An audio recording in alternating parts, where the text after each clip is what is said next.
Good morning. So today I want to go ahead and clean up my sewing studio. So I figured I would bring you along, have a nice relaxing spring sewing room cleanup video.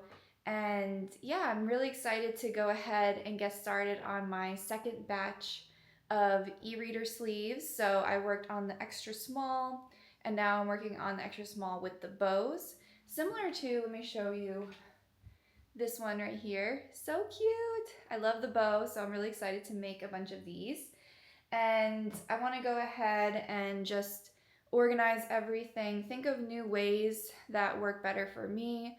So go ahead and vacuum. I'm charging up my cordless vacuum right now, and I'll show you a little bit of the messy areas that I have. I really need to find a container. This is really handy when I'm sewing, but I need to find a container to have all of the clips. As you see, there's a ton of clips that I use. I think this would be really cute to have like a fabric bucket, so that way it's collapsible. I can put it away like in my drawers and bring it out when I have a ton of clips and when I'm working with that. Another fabric bin for the loose threads, because I want to make sure my cats never get into these. They're pretty dangerous if your cat eats them.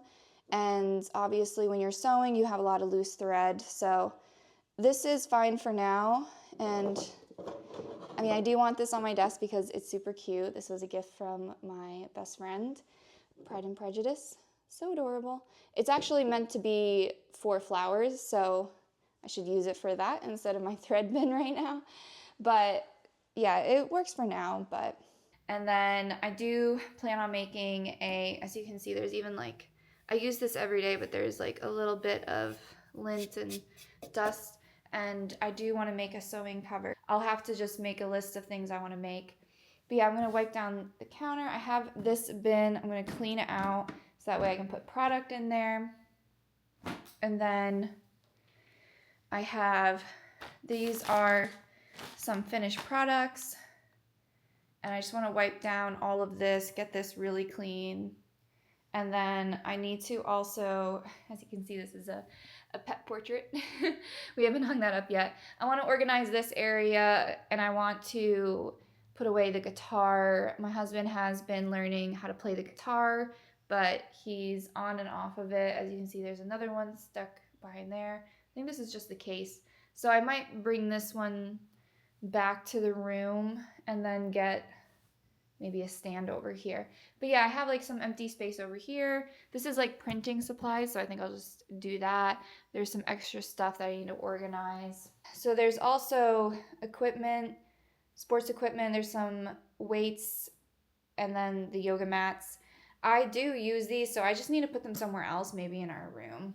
And then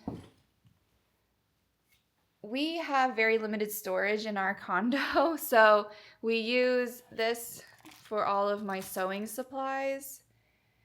And it looks kind of crazy, but honestly, it really does help me organize. Like, I got all my sewing feet in there. And then this side, I want to organize a little bit better because I really need this space for products. So I have crafts, I have my own personal sewing. So I want to go ahead and organize this area, maybe bring some stuff out that is more personal and just kind of put it somewhere else. But as you can see, I mean, we do have very limited space to actually store things, so just gotta get creative.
All right, finally finished cleaning up the room. It's looking a little bit better. Still don't have all of the organization items I would like, but a lot cleaner, a lot easier to get started with this second round of batch sewing. So excited to get started on that. I'll show you a quick little overview of what I did in the room. Okay, so as you can see, there's a lot less clutter on the floor, and I took out both sides of my cutting table so that way I can prep for all the fabric I'm about to cut. But yeah, I just kind of cleaned up. There's a lot of stuff just kind of hanging out. All of this is now very nicely cleaned. I also did a little bit organization for my sections, and then I also organized the fabric a little bit more so that way it's very easy for me to pull out. But yeah, all in all, I am happy with how everything has turned out. I'm going to go ahead and start on the second round of batch sewing, which is the extra small book sleeve and e-reader sleeves with a bow on it. Very cute, very girly. And after that, I can finally move on to the next section. I'm only doing one of each colorway just to see what's popular, what people like, and to not make excessive amounts. So I'm going to go through all of that, finally list it on Etsy and my Shopify website. And then today I'm just going to go ahead and start on that. I want to do weekly vlogs. Sometimes I miss weeks, but I'm going to try to be pretty consistent. So yeah, thanks for coming along and thanks for watching.